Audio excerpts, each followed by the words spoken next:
Imagine a machine designed to run at like 160 kilometers an hour. Right. But now imagine that machine is actually a human arm, and it's kept completely straight and subjected to these violent twisting forces that, honestly, should logically tear it straight out of its socket. It really defies basic biology, yeah. It totally does. Welcome to the deep dive.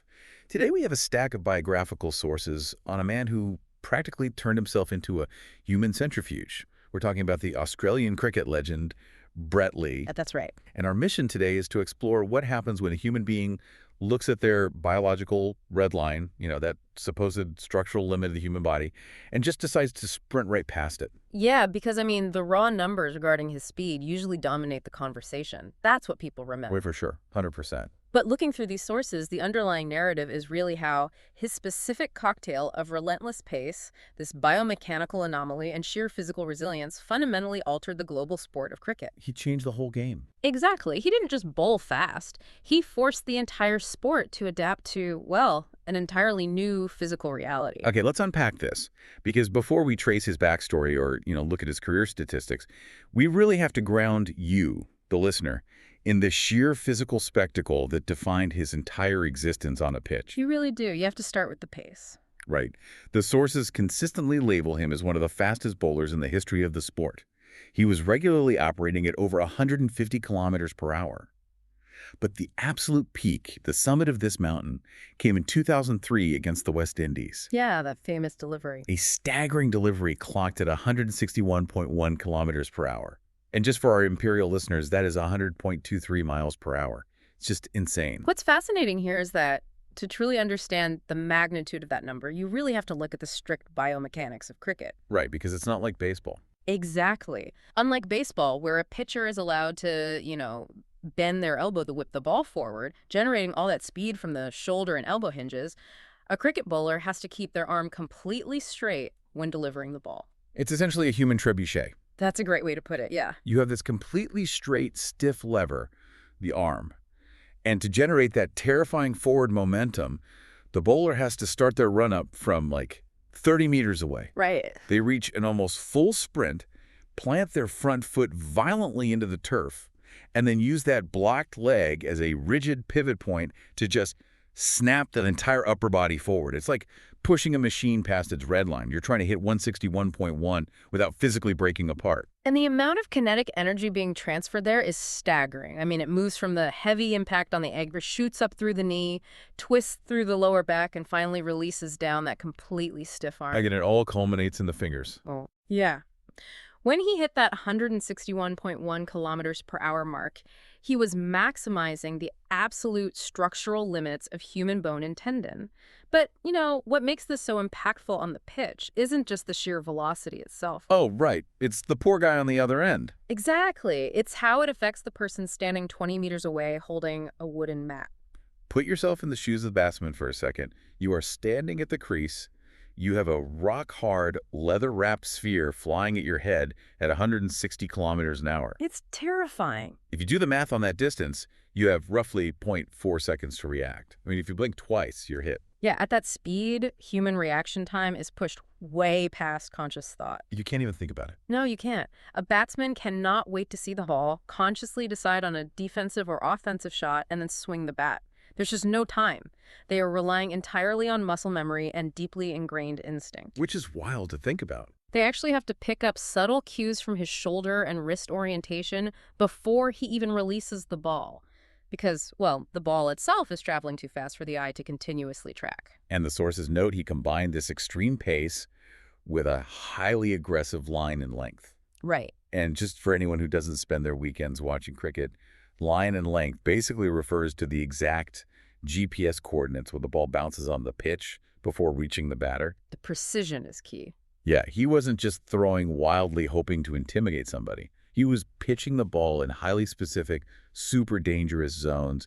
He basically forced the batsman into awkward defensive postures just to survive the delivery. And by combining that extreme pace with pinpoint accuracy, he challenged the central nervous system of his opponents. It completely shifts the psychological balance of the match. Because they're scared. Well, yeah. The batsman steps onto the field already anticipating physical danger, which induces these micro-hesitations. And in professional sports, a micro-hesitation is all it takes to lose your wicket, which means you're out. Wow. But, to generate that kind of physics-breaking speed and accuracy, you don't just step onto a pitch one day and decide to throw hard. No, absolutely not. That level of biomechanical perfection takes years to forge. And the sources take us back to his birthplace, Wollongong, New South Wales, where he was born in 1976. Right, a very specific environment. Yeah, he grew up in a heavily cricketing family, Right. alongside his brother Shane Lee, who also went on to become a professional cricketer. So he was steeped in it. He was entirely immersed in the sport from childhood.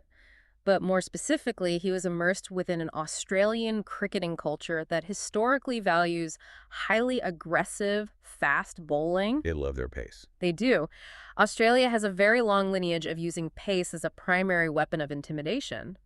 So competing in local leagues within that specific environment provided the exact crucible necessary to turn a natural physical aptitude into a highly refined professional weapon. Wait, let me challenge this timeline a bit based on the sources, though. Sure. The text notes he was making his domestic debut for New South Wales at just 19 years old. And then a few years later, in 1999, he makes his massive test debut for the Australian national team against India. A huge moment. But fast bowling is notoriously brutal on the human body.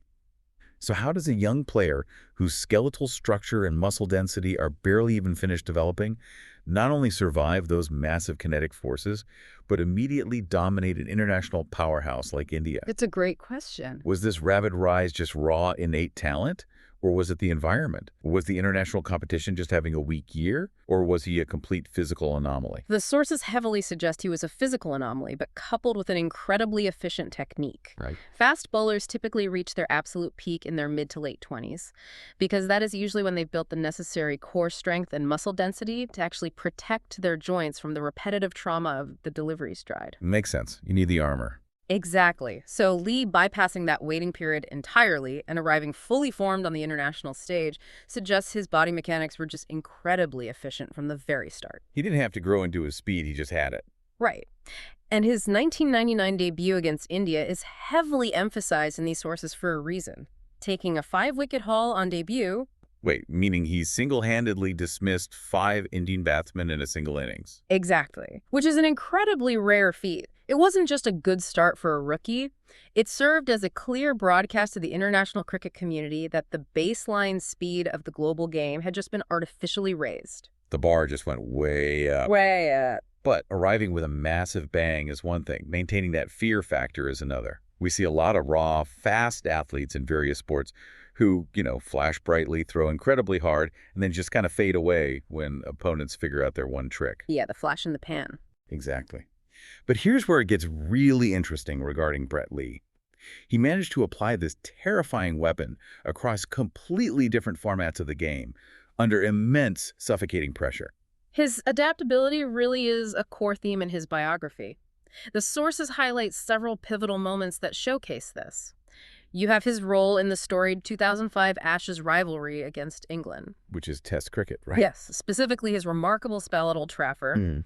And then you have his massive success in one-day internationals, or ODIs, like his crucial spells in the 2003 World Cup. We should probably map out the difference between those formats for you, just to understand why that adaptability is so impressive. That's a good idea. Test cricket is the traditional format. It is a grueling marathon that takes up to 5 days to play. The batsman has an abundance of time. They can afford to be incredibly patient, carefully leave balls that look dangerous, and just slowly wear down the fast bowler's stamina. Right. But ODIs are a completely different beast. They're shorter, completed in a single day, and the batsman is heavily incentivized to take wild risks and score quickly. And that structural difference fundamentally changes the fast bowler's job description. In a 5-day test match, a bowler will deliver multiple spells. A spell being a continuous block of overs bowled by one person. Exactly. During a test spell, Lee's strategy was essentially psychological warfare. He had the luxury of spending an hour repeatedly bowling hostile deliveries near the batsman's head. The goal is to instill doubt, slowly break their concentration, and really just wait for them to make a fatigue-induced mistake. So in a test match, you're essentially trying to pick a very complicated lock That's it exactly. But in an ODI, you don't have hours to slowly torture the batsman into a mistake. You have to force the error immediately. because they're already coming after you. Right, the batsman in an ODI is already trying to hit you out of the park. So Lee's genius in the shorter format was weaponizing his pace to exploit the batsman's own aggression. Using it against them. Yes. If a batter is swinging aggressively, a 150-kilometer-per-hour delivery aiming straight for the wickets, the three wooden stumps behind the batter leaves absolutely zero margin for error. If the bat is a fraction of a second late, the stumps are completely shattered. It requires an entirely different mental processor. It really does. You're going from a slow, methodical chess match played over 5 days to like a high-speed game of chicken. You are constantly shifting gears.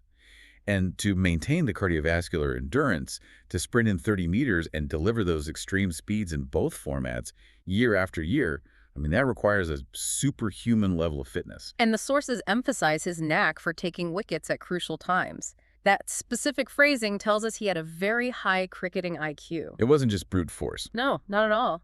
He knew precisely when to dial up the aggression, when to subtly change his line, and how to adapt his game depending on whether he was in hour 3 of a test match or the final desperate over of an ODI. He had the mental adaptability to match those physical gifts. Which leads us directly to the inevitable cost of doing business at 160 kilometers an hour. The injuries. Yeah. If you treat a human arm like a high-tension cable, violently blocking that front leg and snapping the upper body forward thousands of times across grueling test matches and intense ODIs, the biomechanics will eventually demand a heavy payment. The tension takes its toll, and it snaps. If we connect this to the bigger picture, the physical toll on fast bowlers is notoriously brutal, and Lee's career was certainly no exception. The sources are pretty clear on that. They are. They detail a career plagued by severe injuries. And these were not minor muscle strains that required a few weeks of rest and ice. Oh. The sources specifically highlight severe elbow injuries requiring multiple invasive surgeries and extensive rehabilitation. When you visualize the anatomy of his bowling action, the elbow is essentially the weak link in the kinetic chain, right? It's trapped right between the massive forces generated by the lower body snapping forward and the heavy drag of the 156-gram cricket ball in the hand. The cartilage, the ligaments, the tendons, they are all being violently compressed and stretched simultaneously with every single delivery. It's a miracle it holds together at all. Exactly. The joint is literally being pulverized from the inside out over the span of a decade. And that level of structural breakdown often forces fast bowlers into early retirement by their late 20s. I mean, the physical pain of the injury is significant, sure, but the psychological hurdle of rehabilitation is immense. Oh, I can't even imagine. An athlete has to endure the surgery, let the joint heal in total isolation, and then slowly, painstakingly rebuild the muscle memory to throw a ball again. And the entire time, there's this nagging fear in the back of your mind. If I throw this ball as hard as I used to, will my arm simply snap again? Exactly. He literally had to rebuild the engine from scratch, knowing it had a critical flaw. He did. And the biography places a heavy emphasis on his remarkable resilience and determination during these comeback periods. Returning to international cricket after severe elbow surgery and still finding a way to operate at an elite level, it requires a borderline obsessive commitment. To the unglamorous side of sports. Yes, the repetitive, painful physiotherapy done in empty gyms day after day. His legacy is heavily anchored in this resilience. It wasn't just about his peak speed in 2003. It was really about his absolute refusal to let his own fragile biology dictate the end of his story. And that sheer force of will carried him all the way to 2012, when he officially retired from international cricket. A remarkably long career for a fast bowler. Truly. But for a player whose entire professional brand was built on being an apex predator on the pitch, a guy who made a living terrifying the world's best batsmen, the post-retirement phase detailed in these sources is incredibly counterintuitive. It is a fascinating pivot. You would expect a highly aggressive enforcer to struggle to find a place off the pitch. Yeah. I mean, it's so rare to see someone whose entire professional brand was based on terrifying aggression on the pitch become this beloved, philanthropic role model off it. The transition from an intimidating, hostile fast bowler to a universally beloved cultural icon is a very rare trajectory in sports. But following his retirement, Lee moved seamlessly into sports commentary, professional coaching, and widespread media appearances. He also founded the Brett Lee Foundation, Right. channeling his resources into youth development and education. It's a fascinating paradox that the guy who is famous for violently dismantling opponents on the field becomes a highly charismatic philanthropic ambassador for the sport off it. And his enduring popularity off the field really stems from the genuine enthusiasm he always seemed to carry for the game itself, even while bowling at terrifying speeds. He always seemed to be smiling, eventually. He did. And he left behind a comprehensive blueprint for modern fast bowlers. When you observe the current generation of cricketers, their intense emphasis on peak physical conditioning, extreme speed, and aggressive tactics, that is a direct descendant of the standard Lee set. He wrote the manual. He absolutely did. He proved that you could be ruthlessly competitive and physically intimidating on the field while maintaining a globally respected positive influence once you stepped off it. So what does this all mean for you listening right now? That's a great takeaway. Even if you've never watched a single over of cricket in your life, Brett Lee's story is a masterclass in pushing past perceived human limits. It's about discovering exactly where your physical and mental red line is and having the sheer audacity to step over it. Yeah. It's a compelling case study in adaptability, learning how to shift gears from a strategic patient marathon to a high-stakes explosive sprint depending on what your environment demands. And most importantly, it's about having the stubborn, gritty resilience to put yourself back together when the pressure finally breaks you. And, the sources leave us with a really fascinating ripple effect to consider regarding the future of the sport. Oh, yeah. Yeah, because Brett Lee effectively made bowling at 150 plus kilometers per hour the new gold standard. Every aspiring fast bowler now looks at that 161.1 mark as the ultimate goal to chase. It's the holy grail now. Right. But as sports science pushes athletes harder, and every new bowler attempts to emulate or even surpass that extreme velocity, we really have to wonder about the long-term consequences. Are we just going to break more players? Well, exactly. Will we see a new era of shorter, highly explosive careers as players inevitably tear their bodies apart chasing that number? Or did Brett Lee already show us the absolute, undeniable physical limit of the human arm? That is a wild thought. Are we going to keep trying to push the machine past the red line, or did he already find the point where the engine simply cannot go any faster without braking? Something to mull over. Keep pushing your own limits, and thanks for joining us on this deep dive.